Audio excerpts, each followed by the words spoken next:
जय गुरु जी। मुझे सुन पा रही हैं आंटी? हाँ डॉक्टर। गुरु जी के चरणों में शाश्वत दंडवत प्रणाम।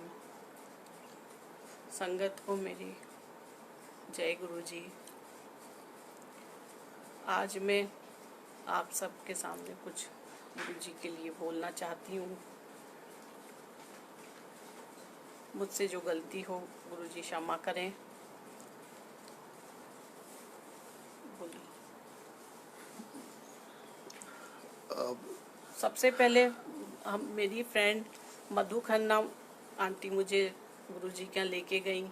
उन्हीं ने मिलवाया गुरु जी से हमें, और मैं 2 साल तक उनसे सुनती रही गुरु जी के बारे में। मेरे नेफ्यू को कैंसर हो गया था और मैं बहुत परेशान थी। मैंने सोचा आंटी जो बताती हैं गुरु जी के बारे में, शायद वहीं जाऊं, वहीं उसका इलाज हो सकता है। एक दिन हमने प्रोग्राम बनाया आंटी के साथ जाने का। फिर उन्होंने उस दिन किसी वजह से नहीं जा पा रही थी। उनकी बेटी मेघा खन्ना हमारे साथ गई और फिर गुरु जी के यहाँ गए जब हम पहली बार, तो जाकर मैं सब कुछ भूल गई।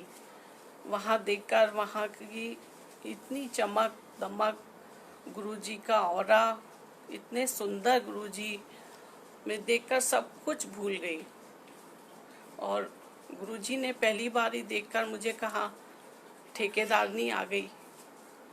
तो मैं समझ नहीं पाई, पंजाबी में कहा उन्होंने।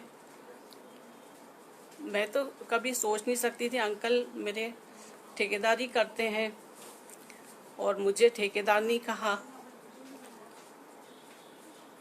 पहले दिन मुझे गुरुजी ने अपने आप इंट्रोड्यूस किया। फिर सेकंड टाइम जाने की बारी आई तो अंकल हमेशा अपने काम से लेट आते थे। तो लेट आए उस दिन, तो मैंने अंकल से कहा मंदिर चलना है गुरुजी के पास। तो अंकल बोले मधु आंटी से पूछो, अगर वो आज नहीं गई होंगी तो इसका मतलब गुरुजी का बुलावा है। मैंने उनको फ़ोन करा, पूछा, तो वो उस दिन 9 बजे थे, उस टाइम निकली नहीं थी घर से। फिर हम लोगों ने सोचा आज गुरुजी का बुलावा है, फिर हम लोग उनके साथ ही फिर गए। इस तरह से जाना शुरू हुआ। फिर ड्रीम में आना शुरू हुआ गुरुजी का। गुरुजी हमें ड्रीम में गाइड करते गए। अंकल को ड्रीम आता था। अंकल को बोले गुरुजी फ्राइडे आया कर, तो हमने फ्राइडे जाना शुरू करा। एवरी फ्राइडे कोशिश करते थे हम टाइम पर पहुंच जाएं। अंकल हमेशा लेट आते थे काम से, तो अंकल बताएंगे कि मैं चाय बना के देने के लिए ये कहती थी कि चाय के लिए लेट मत करो, वहीं जाकर पियेंगे गुरुजी के दरबार में। तो एक दिन जब दरबार में गए तो वहाँ गेट पर पहुँचते ही अंकल को, सिंगला अंकल ने एक चाय का गिलास देती हुई कहा, लो अंकल। तो सबसे पहले गुरुजी का शुक्रिया, इतना ज़्यादा शुक्रिया। मेरी पूरी फैमिली को उन्होंने ब्लेस किया, बच्चों को सबको लाइन से लगाया। आज उनकी कृपा से, बहुत कृपा है उनकी हम सब पर।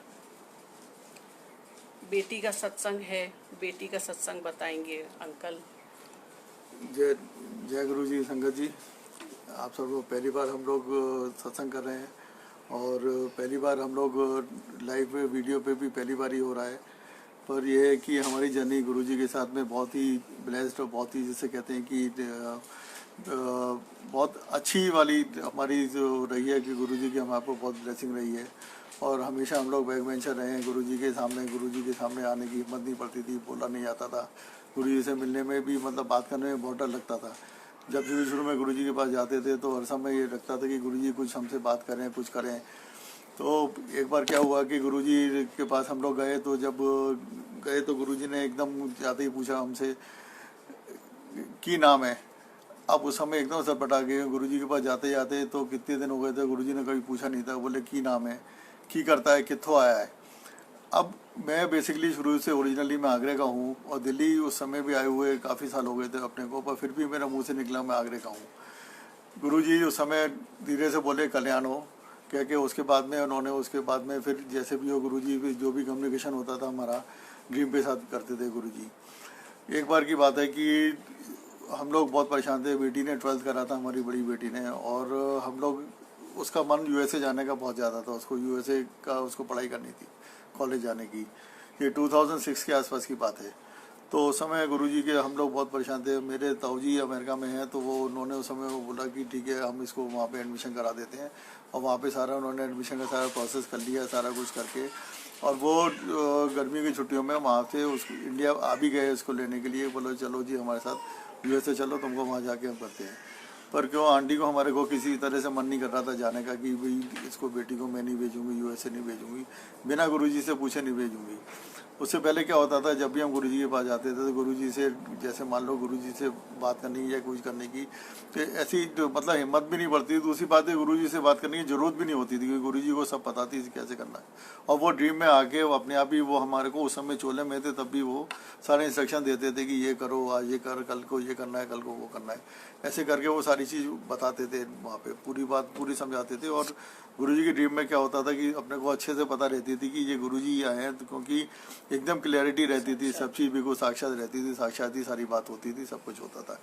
तो हमने बड़ी हिम्मत करके उस दिन बोले कि आंटी बोली कि नहीं आज गुरुजी से पूछे बिना कि मैं वहाँ पे जाऊँगी नहीं, और तुमको वहाँ पे नहीं भेजूँगी जब तक गुरुजी कुछ नहीं कहेंगे। तो जिस समय लंगर हो गया, लंगर के बाद में आगे लेने जाने लगे, तो उस समय फिर एकदम गुरुजी ने उस समय जैसे कि कहते हैं, और लोग जब जितने भी लोग थे वहाँ पे अपने आप ही जैसे कहते हैं कि जगह खाली हो गई, पूरी इतनी लंबी लाइन होती थी, जगह खाली हो गई, और अपने आप ही आके गुरुजी ने एकदम मेरे आंटी की तरफ ऐसे देखा कि जैसे कि पूछने वाले हो कि बोल क्या कहना चाह रही है। मतलब उनको पता लग गया था कि आज हमारे दिल में कुछ चीज़ है, कुछ हमको कुछ पूछना है वहाँ पे। तो उस समय उससे पहले हमने अपनी बेटी से पूछ लिया था साफ साफ कि भाई देखो गुरुजी की बात माननी पड़ेगी, गुरुजी ने अगर कुछ बोला है तो देखो वो बात माननी पड़ेगी। ये हम पहले एग्री करके गए थे वहाँ पे। बेटी भी बोली कि हाँ गुरुजी जैसा कहेंगे वैसा करेंगे हम वहाँ पे। तो जैसे ही वहाँ पे गुरुजी ने जैसे ही आंटी की पहुँची, आंटी की तरफ गुरुजी ने मुंह उठा के इस तरह से इशारा करा कि हाँ बोल क्या कहना चाह रही है, मतलब उनका साफ साफ उनका इशारा था।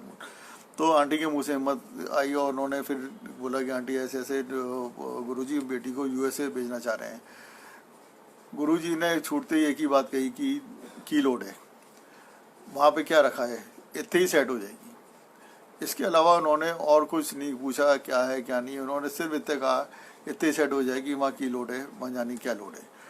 हमने उसी समय बेटी भी साथ में थी, हमने उसी समय कहा कि हमने उसी समय डिसाइड कर लिया कि अब हम इसको नहीं भेजेंगे वहाँ पे। इतनी सेट होने मतलब है गुरुजी ने इसकी लाइफ यहीं पे सेट करने के लिए बात है। उस समय इसके एग्ज़ाम हुआ था, उस समय 12th का रिजल्ट भी नहीं आया था, और दिल्ली में उस समय दिल्ली कॉलेजेस में DU के कॉलेजेस में पता ही है कि कितनी ज़्यादा परसेंटेज चल रही थी, कुछ कर रही थी। तो इसको एडमिशन के लिए उस समय केवल आधे पॉइंट की ज़रूरत थी, 85 या 86 कुछ नंबर की ज़रूरत थी वहाँ पे। तो इसके जो नंबर आए कुछ 86.5 आए, कुछ ऐसे करके आए। जो कट ऑफ थी, जो इसका गार्गी कॉलेज में एडमिशन हो गया जी, इसका तुरंत 0.5% का इसका जैसे ही कट ऑफ आया, उससे पहले तो रिजल्ट नहीं आया था, कट ऑफ आते ही इसका एडमिशन हो गया। 2 साल गार्गी कॉलेज में पढ़ाई करी, गार्गी कॉलेज में पढ़ाई करते के साथ ही इसका टेरी में एडमिशन हो गया, टेरी इंस्टीट्यूट टेक्नोलॉजी यहाँ पे बसंतकुंज में इंस्टीट्यूट टेरी की, वहाँ पे से बिजनेस सस्टेनेबिलिटी में एडमिशन हो गया। और जैसे ही इसका कोर्स 2 साल के अंदर ख़त्म हुआ, वैसे ही MBA में कोर्स हुआ उसका वहाँ पे। जैसे ही इसका कोर्स ख़त्म हुआ वैसे ही इसका सबसे पहला इंटरव्यू आ गया। ऑल इंडिया की कंपनी है, OIL गवर्नमेंट की कंपनी है, आसाम में बेस्ड है वो। वहाँ से उनका कॉल आया, वहाँ से उनका मैसेज आया कि वो इंटरव्यू के लिए आए यहाँ पे कैंपस में। और सबसे पहला इंटरव्यू, सबसे पहली बार तो बेटी ने हम उस समय हैदराबाद गए हुए थे, तो बेटी ने फ़ोन करके पूछा कि पापा ऐसे ऐसे इंटरव्यू के आया है, और हमको अगर हम इंटरव्यू के लिए बैठते हैं तो फिर हमको दूसरी और कोई जगह पे हम नहीं दे पाएंगे इंटरव्यू वहाँ पे कैंपस प्लेसमेंट के। तो हमने कहा कि नहीं तू दे दे, क्योंकि मन में था कि कौन आसाम में कौन सा होने वाला है, पहला इंटरव्यू है, पहला इंटरव्यू एक्सपीरियंस के लिए दे दे अपना वहाँ पे। तो इसका पहले इंटरव्यू में इसका सिलेक्शन हो गया। इसका ये असम में चली गई, ऑल इंडिया में इसका सिलेक्शन हो गया, ये ऑल इंडिया चली गई। वहाँ पे ऑल इंडिया जाते ही इसका वहाँ पे जितने भी है वहाँ पे जैसे भी इस गुरुजी ने इसका पूरा सहारा दिया है। दूसरी नई जगह जाके असम में उस समय 2013 की बात है वहाँ पे, तो उस समय काफ़ी मतलब अपने को डर लग रहा था कि कैसे भेजें क्या भेजें। फिर भी गुरुजी की सोच के कि गुरुजी ने इसकी लाइफ सेट कर रखी है, हमने इसको वहाँ पे भेजा। वहाँ पे इसको 2000 मतलब और इसको वहीं पे जाके हमारे को गुरुजी की ब्लेसिंग से दामाद भी हमको वहीं पे मिल गया। बहुत ही अच्छा दामाद हमारा, बहुत ही अच्छा बेटा हमारा, वो उसका वहीं पे मिला हमको। और वहीं के वहीं इसकी वहीं मतलब शादी इसकी सारी बात हो गई, सेट हो गई। और बेटी आज की डेट में हमारी पूरी अच्छी से सेटल्ड है। उसको वहाँ पे असम से दिल्ली में आने का मन ही नहीं करता है। दुलियाजान करके जगह है डिब्रूगढ़ के पास, वहाँ पे ऑयल इंडिया की कंपनी है। और बेटी को भी अच्छा प्रमोशन मिल गया, 2-3 साल के अंदर अच्छा उसको मिल गया। और वो लोग खुश हैं। मतलब कहने का ये है कि गुरुजी ने केवल उस समय एक वर्ड कहा था कि की लोड है, इतनी सेट हो जाएगी। आज मेरी बेटी यूएसए में होती, ये साल में होती क्या नहीं होती हमें नहीं मालूम को, इसमें पता नहीं गुरुजी ने क्या सोच के उस समय बोला। ऐसी मेरी दूसरी बेटी की भी लाइफ उन्होंने इस तरह से करा कि मेरी बेटी जो छोटी बेटी थी उस समय वो 9th-10th में थी उस समय, जब गुरुजी के पास जाना शुरू कर दिया था हम लोगों ने। बल्कि नहीं, क्लास तो और छोटी थी वो वहाँ पे। तो एक बार क्या है कि 9th में थी वो, तो उसको गुरुजी के लिए उसने गुरुजी की पोर्ट्रेट बनाई। पीछे गुरुजी की पोर्ट्रेट बनी रखी हुई है, गुरुजी के लिए उसने पोर्ट्रेट बनाई वहाँ पे। और गुरुजी के पास हम लोग जब गए वहाँ पे एम्पायर स्टेट में, तो गुरुजी के पास वो पोर्ट्रेट लेके दिखाने के लिए ले गई गुरुजी को। गुरुजी ने उसके पोर्ट्रेट देखते ही बोले कि तू क्या कर रही है, ये क्या क्या बोला था उन्होंने कहा जा पढ़ाई कर। हाँ, तो मेरी मदर साथ में थी, उन्होंने कहा गुरुजी इस पे अपने सिग्नेचर कर दीजिए। तो उन्होंने कहा जा जा हो गया जा जा पढ़ाई कर। तो उसके बाद से वो पढ़ाई में लगी है और बहुत अच्छी जगह जॉब कर रही है। नहीं, उसके बीच में ये हुआ था कि उस समय क्या क्या वो 9th में थी वहाँ पे, तो उस समय क्या था, उसको बोला कि पढ़ाई कर। वो बैठ के आके बहुत रोने लगी। गुरुजी ने मेरे को ऐसे कह दिया, साइन भी नहीं करे। सब लोगों ने समझाया वहाँ पे संगत में कि जी तू ठीक है, गुरुजी ने तो देख लिया, तेरी फोटो देख ली, तेरी पोर्ट्रेट देख ली, और तेरे वो देखे गुरुजी ने इसको ब्लेस कर दिया, तू अपने आराम से रहे। तो इसके बाद में इसको गुस्सा आई, इसने बोले गुरुजी ऐसा है कि 50% आप पढ़ोगे, 50% मैं पढ़ूंगी, मैं नहीं करूंगी पूरी पढ़ाई, आपको करनी पड़ेगी साथ में। इसको उस समय इसने गुरुजी से ऐसे कह दिया वहाँ पे, वहीं एम्पायर स्टेट में बैठ के। मेरी बेटी उस समय तक क्या थी, एवरेज स्टूडेंट थी बिल्कुल ही, कोई इसको ज़्यादा ऐसे क्लास में जो भी 9-10 आती होगी, रैंकिंग आती होगी उस समय तक। उस साल उसको क्लास में उसने टॉप करा, उसको स्कॉलरशिप मिली। उसको 10th में इसने फिर अपने स्कूल में इसने टॉप करा, उसको फिर स्कॉलरशिप मिली। 11th और 12th में इसको स्कॉलरशिप मिली। उसके बाद में इसका वेंकी कॉलेज में इसका एडमिशन हुआ, DU में इसका ऑटोमेटिक वेंकी कॉलेज में एडमिशन हुआ। और वेंकी में 2 साल करने के बाद में इमीडिएटली उसको मैकेंजी में इसका अपॉइंटमेंट हो गया। 4 साल मैकेंजी में अपॉइंटमेंट करके फिर इसने जब पढ़ाई इसकी बराबर चलती रही, गुरुजी ने इसको फिर हैदराबाद में ISB में MBA करने के लिए भेजा। गुरुजी ने 2019 में MBA करके आई है पिछले साल। उसके बाद में फिर जाके उसको गुरुजी ने हाथ के लिए कैंपस प्लेसमेंट में डिलॉयट में इसका जॉब भी लगवा दी है वहाँ पे, अभी पिछले इस साल 19 में, मई 19 में वहाँ पे। अब आप देखिए कि गुरुजी ने उसको उस समय उसको ब्लेस करा था कि बोले तू पढ़ाई कर वहाँ पे, और इसने भी कह दी थी गुरुजी 50% मैं करूँगा, 50% आप करोगे। और उसके बाद इसका सारा चीज़ इसका स्मूथली जो भी है इसका आज की डेट तक इसका चल रहा है वहाँ पे। इस तरह करके हमारे बच्चों का इन्होंने गुरुजी ने काफ़ी हेल्प करी और मतलब काफ़ी बच्चों को उठाया गुरुजी ने। जहाँ तक हमारे बिजनेस का सवाल है, गुरुजी हेल्थ पे तो ध्यान देते ही थे और साथ में बिजनेस पे भी गुरुजी बहुत ध्यान रखते थे हम लोगों का। इस तरह से करके अब क्या है कि मैं उन दिनों में काफ़ी परेशान था कि मैं जब गुरुजी के पास गया था, ये था कि मेरे को बेसिकली क्या है कि मेरे को कॉन्ट्रैक्टिंग मेरे को पसंद नहीं है। इंटरनली मेरे को क्या है कि शुरू से ही मेरे को था कि मैं किस जॉब में हूँ, मतलब बेसिकली मेरे को प्रोफेशनल सेटिस्फेक्शन, जॉब सेटिस्फेक्शन नहीं मिलता था मेरे को। तो बेसिकली क्या है कि मैं पहले आर्किटेक्चर की पढ़ाई बीच में छोड़ के आ गया था। उसके बाद में फिर मैंने और भी कई जगह कोशिश करी पढ़ने की, मैं नहीं पढ़ पाया। पर हमारे क्योंकि फैमिली बिजनेस था ये कॉन्ट्रैक्टिंग का, तो मैं फिर इसी काम में लगा वहाँ पे। मैं बेसिकली आगरे का हूँ, आगरे में हम लोगों का फर्नीचर का काफ़ी बड़ा काम था और काफ़ी चीज़ें थी हमारी। तो उसके बाद में फिर क्या हुआ कि जब गुरुजी के पास गया तो उस समय मन में यही रहता था कि क्या करना है क्या नहीं करना है। तो जिस दिन पहले दिन ही गुरुजी के पास गए हम लोग, तो आंटी जैसे हम लोग आगे पीछे हो गए वहाँ पे पहले दिन ही, तो पहले दिन था सिस्टम नहीं पता था कैसे करना है क्या करना है। तो गुरुजी को मेरी आंटी ने, मतलब गुरुजी ने साफ साफ मेरी आंटी ने सुना, आजा ठेकेदारनी, आ गई ठेकेदारनी, ऐसे करके मेरी आंटी को बोला। तो उन्होंने पहले दिन ही ये प्रूफ दे दिया कि हाँ भाई तुम्हारे को, तुम ठेकेदार हो तो ठेकेदारी ही करनी है तुमको। उसके बाद में क्या हुआ कि मेरा बेटा था छोटा उस समय काफ़ी, तो उसको क्या होता था कि उसको बोलता था कि मैं गुरुजी के पास, क्योंकि एक तो पहले छोटा था, हम लोग उसको ले जाते नहीं थे मंदिर में। ये होता था कि हाँ जी ठीक है, कि हम लोग छोटे बच्चों को गुरुजी मना करते थे आने के लिए कि ठीक है 10 साल से छोटे बच्चों को मत लाया करो, इसी तरह उनको ब्लेसिंग घर बैठे मिलेगी। तो अभी हमारा मन करता था कई बार ले जाने का वहाँ पे, पर बेटे ने भी मना कर दिया, बोले मैं नहीं जाऊँगा। क्यों नहीं जाएगा भाई, कि वहाँ पे पनीर नहीं मिलता है। उस समय तक तो गुरुजी के लंगर में आलू की सब्जी तो होती थी, लड्डू होते थे और साथ में कोई दाल होती थी, बेसिकली दाल, और इस तरह के लंगर चलता था वहाँ पे। तो वो बेटे का हमने कहा भी चल, बहुत कोशिश करी कि चल, नहीं चला। तो उस दिन हम गए मंदिर वहाँ पे, तो छोटे मंदिर गए, तो मालूम चला कि वहाँ पे उस दिन लंगर में पनीर बना हुआ था। और गुरुजी ने मेरी आंटी से पूछा छोटा ठेकेदार कितने है। गुरुजी ने साफ साफ उनको पूछा, उन्होंने साफ साफ छोटा ठेकेदार कितने है, और पनीर उसने बना था। उसके बाद में मेरा बेटा जब भी कभी जाता है मंदिर, उसको जब भी साल में या कभी उसका मन करता है जाने का, तो उसको पनीर उसको अक्सर मिल जाता है वहाँ पे खाने को। इस तरह के छोटी छोटी कई सारी चीज़ें हैं गुरुजी की। एक बार गुरुजी ने कहा था कि चोले में ही थे, हम जो भी कोशिश कर रहे हैं, जो भी सत्संग करेंगे वो गुरुजी के चोले के टाइम पे ही करने की कोशिश कर रहे हैं। तो गुरुजी उस समय चोले में थे, तो क्या था कि एक बार रात को मेरे को ड्रीम आया कि एक मेरे को ब्रिज सा दिखाया कि ब्रिज बनना है, और ब्रिज के ऊपर में एक, मतलब एक नदी है उसमें एक, और उसमें मैं एक ब्रिज बना रहा हूँ वहाँ पे। रात को पूरे डिटेल में उन्होंने बताया कि ये ब्रिज बनेगा, ऐसे बनेगा, ये बनेगा। और उसके एक आध दिन बाद ही मेरे को DMRC से कॉन्ट्रैक्ट की बात हुई मेरी। यहाँ पे जनकपुरी में पंखा रोड पे एक नाला है, काफ़ी चौड़ा नाला है, करीब 70-80 फीट चौड़ा नाला है वो वहाँ पे, और काफ़ी गहरा नाला है। और उस नाले के ऊपर से हम लोग मैं फायर का काम करता हूँ, तो फायर की कुछ लाइन मेरे को वहाँ से क्रॉस करनी थी, उधर से लेके जानी थी DMRC के लिए, मेट्रो के लिए। तो बाकायदा जिस तरह से गुरुजी ने मेरे को दिखाया था उसी तरह से पूरा मेरे को सेटअप बनाना पड़ा। पूरा पिलर्स किस तरह से लेके जाने हैं, कैसे बनाना है, मतलब बेसिकली अगर मेरे को गुरुजी ने मेरे को वो नहीं दिखाया होता पहले, तो हो सकता था मैं वो वाला काम अंडरटेक कर ही नहीं पाता, या मैं लेने की मेरी हिम्मत ही नहीं पड़ती उस तरह काम नहीं। तो इस तरह गुरुजी क्या कि छोटी छोटी चीज़ें काफ़ी सारी काम के बारे में भी सारे को दिखाते रहते थे, और हेल्थ के लिए भी गुरुजी काफ़ी कुछ करते थे। मेरे पानी उठा देना।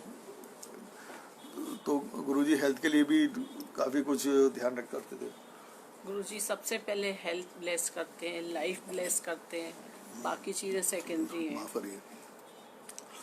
एक बार की बात है कि हम लोग मंदिर जाने के लिए अक्सर क्या है कि मैं लेट हो जाता था। मंदिर 7 बजे से पहले पहुंचना होता था। कोशिश ये रहती थी कि गुरुजी साइड बोर्ड में बैठे हों और हम लोग क्या कहते हैं वहाँ पे साइड बोर्ड में जाके, और मतलब कोशिश ये, मन हमेशा ये रहता था कि किसी तरह से वहाँ जल्दी पहुँच जाए, गुरुजी के पास पहुँच के, और जिस समय वो साइड बोर्ड बैठे हों, T-शर्ट वगैरह बैठे हो, उनको वो देखने का बहुत ज़्यादा चाम रहता था, बहुत ज़्यादा इच्छा रहती थी कि किसी तरह से हमको मिल जाए, कोशिश बहुत रहती थी।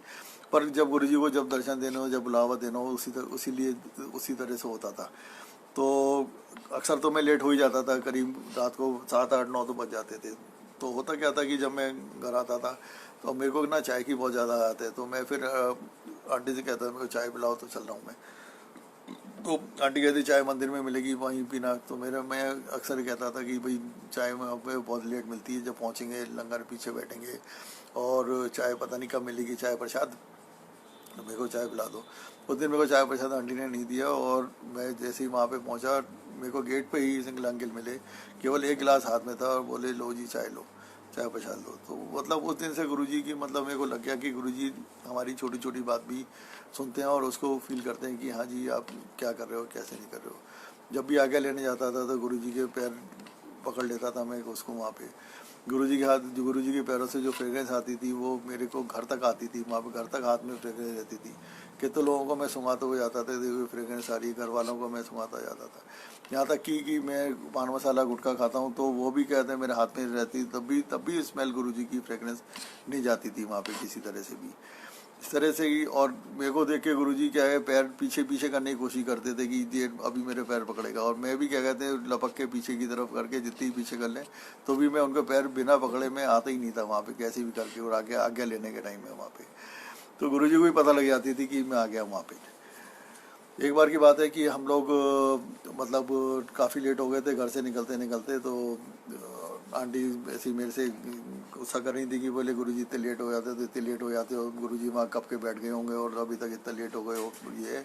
तो जैसे ही अपने घर से बाहर निकले हम, तो गुरुजी की 1 नंबर गाड़ी हमारे घर के सामने से ही निकली एकदम सूं करती हुई, और 1 सेकंड को बस गाड़ी सामने दिखी और उसके बाद गायब हो गई वहाँ पे। तो मन में ये आया कि देखो गुरुजी तो अभी यहीं पे, अभी तो मैंने कहा कि आंटी से देखो गुरुजी तो यहीं पे ही घूम रहे हैं, अभी तुम मेरे को क्यों चिल्ला रही हो मेरे पर। ठीक है, मतलब अक्सर उस पीरियड में ये रहता था हर समय कि मन में हर समय रहती थी कि किसी तरह से बस गुरुजी के पास पहुंच जाएं, और कैसे भी करके पूरा लाइफ साइकिल पूरा सब कुछ इसी उसमें रहता था कि कब फ्राइडे आए, कब गुरुजी के पास जाए, कब क्या करें, पूरा हफ्ता उसी उसमें रहता था। सारी सेटिंग वेटिंग काम की जो भी कुछ है घर की सेटिंग, तो इस तरह से कर आगे मतलब ये रहता था कि कब पहुँचे कैसे ही जाएँ। एक बार गुरुजी ने अपने को मंदिर, एक बार ड्रीम दिया मेरे को रात को कि मंदिर वो जाएगा ट्यूसडे मंदिर जाया कर। अब समझ में नहीं आया कि मंदिर कौन से जाए, कहाँ जाए, ट्यूसडे को कैसे करें। फिर अपने को पता लगा, फिर मंदिर में बड़े मंदिर के बारे में पता लगा, फिर हमने कहा ठीक है बड़े मंदिर जाना शुरू करते। तो ऐसे एक संगत से ही पता लगी कि ठीक है जी वहाँ पे बड़े मंदिर जाना शुरू करो। तो ट्यूसडे को बड़े मंदिर जाना का शुरुआत हो गई, जाना किसी तरह से करके। तो इस तरह से करके गुरुजी ने एक बार की बात है बहुत लेट हो गए थे और गुरुजी के पास जाना था, मंदिर में काम से आ रहा था। तो मेरे को सड़क क्रॉस कर रहा था मैं उस समय, तो सामने की सड़क दिमाग में ये था कि जल्दी जाना है। सड़क मैंने देखा नहीं वहाँ पे, तो एकदम मेरे कान में एक आवाज़ आई कूदो। अब मैं कम से कम उस समय भी 90-95 किलो का तो होऊंगा ही मैं उस समय, आज भी हूँ मैं 95 के आसपास। तो मेरे को एकदम कान में आवाज़ आई कूदो, और मैंने बिना कुछ सोचे हुए मैं एकदम कूदा।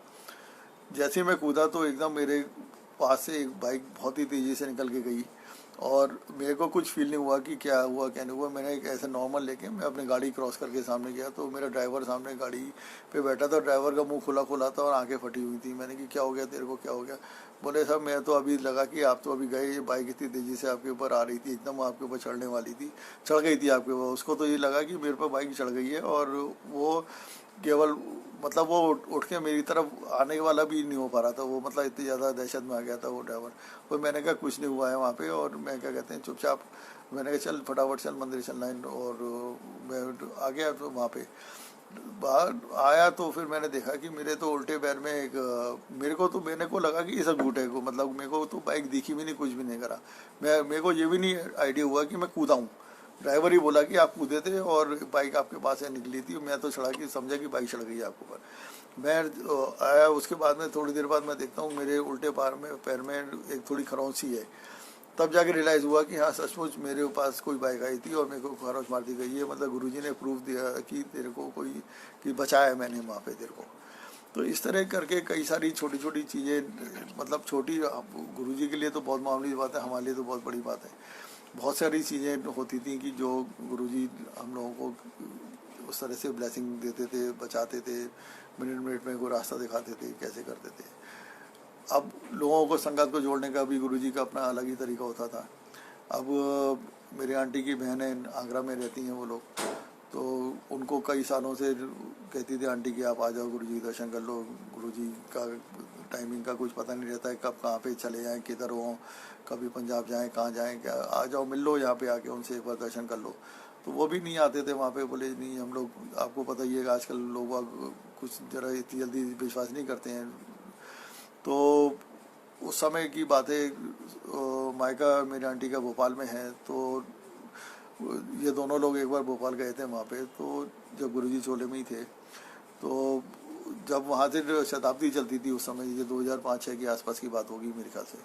तो जब शताब्दी वहाँ से चलती थी, शताब्दी का वहाँ से टाइम शायद 2:45 या 3 बजे का था वहाँ से चलने का दिल्ली वापस आने के लिए। वो आगरा उतरते थे, ये दिल्ली उतरती थी। तो घर से ही ये लोग करीब ऐसे 2:30-3 बजे करीब निकले होंगे और स्टेशन आते आते करीब मेरे ख्याल से 3:30 के आसपास हो गया होगा, 3:15 3:30 कुछ हो गया। मतलब ट्रेन निकलने का, ट्रेन डिपार्ट होने का कम से कम नहीं तो पौन घंटे का होगा। तो जब ये लोग ट्रेन में आए, स्टेशन आए, तो ट्रेन इनको बाकायदा मिली वहाँ पे शताब्दी, और बिल्कुल जैसे ये लोग वहाँ स्टेशन पे पहुँचे हैं तभी ट्रेन का कंपार्टमेंट खुला, गेट खुला, और तभी सीटें वीटें मिल के इन लोगों को बिल्कुल आराम से ये लोग वहाँ पे बैठ गए। तो जब ये ट्रेन चल गई वहाँ पे, तब इसकी दीदी, इसकी बड़ी दीदी आगरे वाली बोली से, नीता मैं आज तेरे गुरुजी को मान गई। तो इसने पूछा क्यों क्यों क्या हो गया? बोली जी मैंने जब घर से चली थी तो मैंने सोच लिया था कि अगर आज ट्रेन मेरे को मिल गई और कोई प्रॉब्लम नहीं हुई तो मैं गुरुजी को, नीता के गुरुजी को मान जाऊंगी। मैं उस समय तक वो नीता जी के गुरुजी होते थे वो, तो बोले कि मैं उनको मान जाऊंगी कि हाँ कोई गुरुजी में कोई ताकत है, कुछ उसमें उनमें कुछ बात है। तो जब तक उन्होंने नहीं बताया था, जब ट्रेन में बैठ के ट्रेन चलती तब उन्होंने माना। उस दिन के बाद में वो लोग भी पूरे वक्त हो गए। जब वो लोग पूरी फैमिली के साथ आगरा से दिल्ली आए, तो दिल्ली आए तो गुरुजी के पास उनको लेके गए, दर्शन कराने के लिए लेके गए। तो गुरुजी ने उनसे भी पूछा कित्थों आया, उन्होंने कहा आगरा से आए हैं। तो उन्होंने, गुरुजी ने उस समय बोला आगरा ब्लेस किया। ये बात भी उस समय ख्याल से 2005-6 के आसपास की बात है। गुरुजी ने उस समय ही बोला आगरा ब्लेस किया, ऐसे ही बोला था ना उन्होंने, इसलिए। तो बेसिकली क्या है कि गुरुजी ने, उनको बहुत खुशी होती थी कि कोई आए, ऐश करो आगरा ऐड करो। हाँ, ऐश करो आगरा ऐड करो, ये बात थी उस समय की। अब गुरुजी के बिना बुलावे के तो कोई आ ही नहीं सकता वहाँ पे। तो उन्होंने उस समय उनको पहले, इनकी दीदी को पहले प्रूफ दिखाया, उसके बाद में फिर वो उन्होंने उनको अपने पास बुलाया वहाँ पे।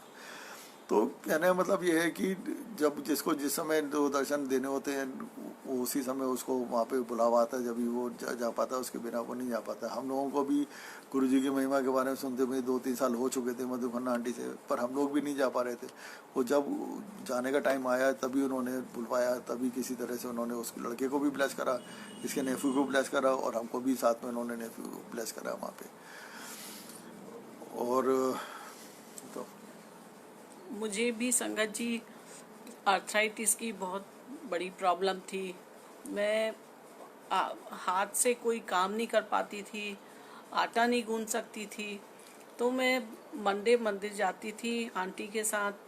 तो एक दिन मंडे को सर्दी का टाइम था और मैं खूब पोछे धोती गई। मेरे हाथों में दर्द था पर मैं पोछे धोती गई, और उस दिन का दिन है और आज का दिन है मेरी आर्थराइटिस ही खत्म हो गई।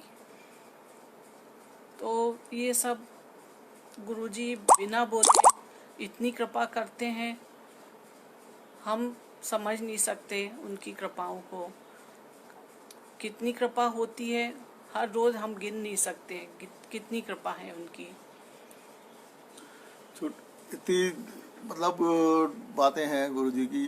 अब आपको बताएं कि मेरा ऑफिस है दिल्ली में साउथ ईस्ट के पास जगह कोटला मुबारकपुर करके, टिम्बर मार्केट है वो।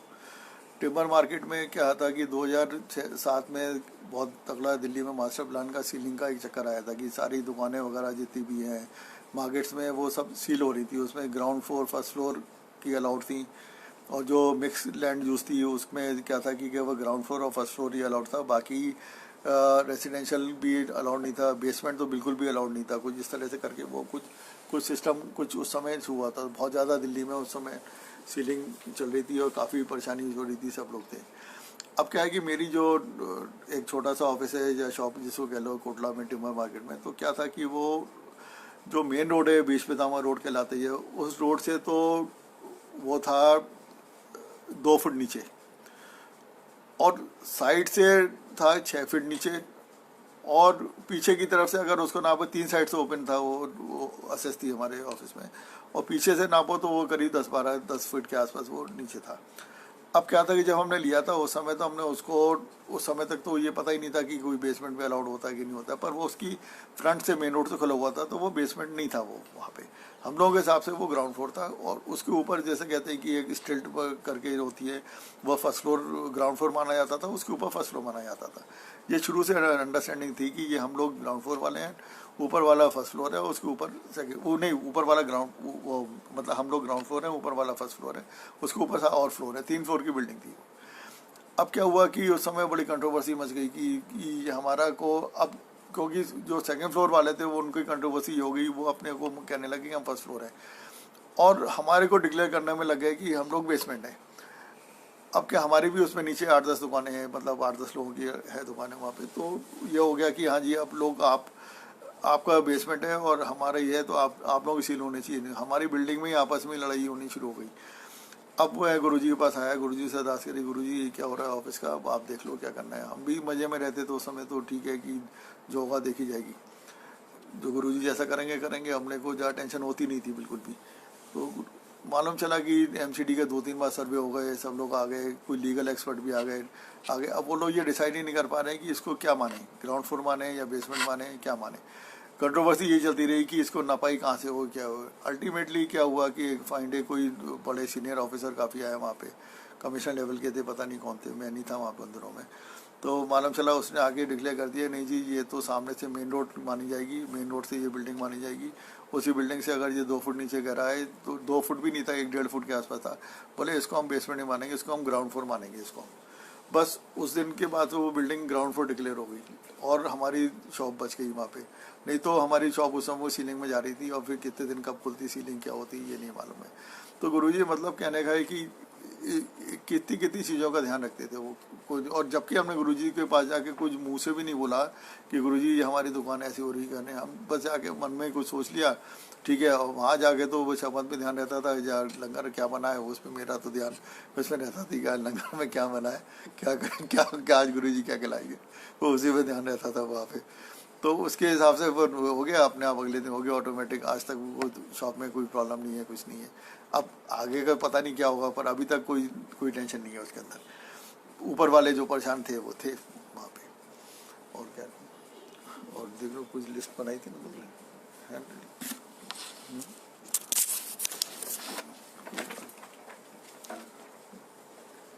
अभी क्या है ना, इतनी सारी गुरुजी की ब्लेसिंग्स हैं। अब कई बार क्या होता था कि गुरुजी के पास जाने के लिए, अब जैसे कि शुरू में गुरुजी के पास जाने के लिए मेरे को तो ये लगता था कि मैं मतलब एकदम मन नहीं होता था गुरुजी के पास जाने को। आंटी कहती नहीं चलो चलो। अब होता क्या था, कई बार बहाना मारना पड़ता था कि नहीं जी अच्छा ऐसे होगा तो ऐसे होगा। तो एक बार मैंने कहा कि भाई अगर मान लो खन्ना अंकल अगर नहीं गए होंगे, आंटी मधु आंटी अगर नहीं गई होंगी, हमारे पड़ोसी है बस समझ में वो लोग, तो बोले कि अगर वहाँ पे नहीं गए होंगे तो मैं चलूँगा। 9 बज रहे थे, मेरे को पक्का था कि वो लोग तो चले जाते हैं 6 बजे। तो ये लगा कि हाँ मेरे को पक्का था कि वो लोग नहीं गए होंगे वहाँ पे। जैसे ही क्या कहते हैं हमने आंटी को फ़ोन लगा, मालूम चला कि वो लोग नहीं गए थे। फिर जाना पड़ा मेरे को गुरुजी के पास। तो गुरुजी का मतलब ये रहता था कि उनको अगर बुलाना है तो वो कैसे भी करके बुला ही लेते थे वहाँ पे उसको। और गाड़ी में पेट्रोल, अब एक बार खन्ना जी के साथ में जा रहा था तो उनकी गाड़ी में पेट्रोल नहीं था बिल्कुल भी। मैं उनसे कह रहा था कि खन्ना जी कैसे जाएंगे वहाँ पे, बोले नहीं चिंता मत करो, तो अभी हम जाएंगे मंदिर तक तो होके आ ही जाएंगे। जब गाड़ी में बैठे तो मालूम चला कि सुई ऊपर हो गई उनकी पेट्रोल की। मैं भी देख के दंग रह गया कि ये पेट्रोल घर चले गए आ गए, उसके बाद में जब घर पे लौट के आ गए तो सुई पे नीचे आ गई, और उस समय तक ऊपर थी। बिना टेंशन के चले गए, बिना टेंशन के आ गए बिल्कुल। इस तरह से काफ़ी सारी चीज़ें हैं जो भी छोटी सत्संग है। पर शंकर जी गुरुजी कहते थे शॉर्ट विद सत्संग सुनाई। तो हम लोग यहीं पर स्टॉप करेंगे, और मौका लगेगा गुरुजी चाहेंगे तो आगे फिर करेंगे सत्संग। पहली बार गुरुजी, जय गुरु जय जय गुरुजी। और आप सब लोग ठीक रहें, अच्छे रहें, सब लोग बढ़िया रहें सर। ठीक है, जय गुरु, थैंक यू।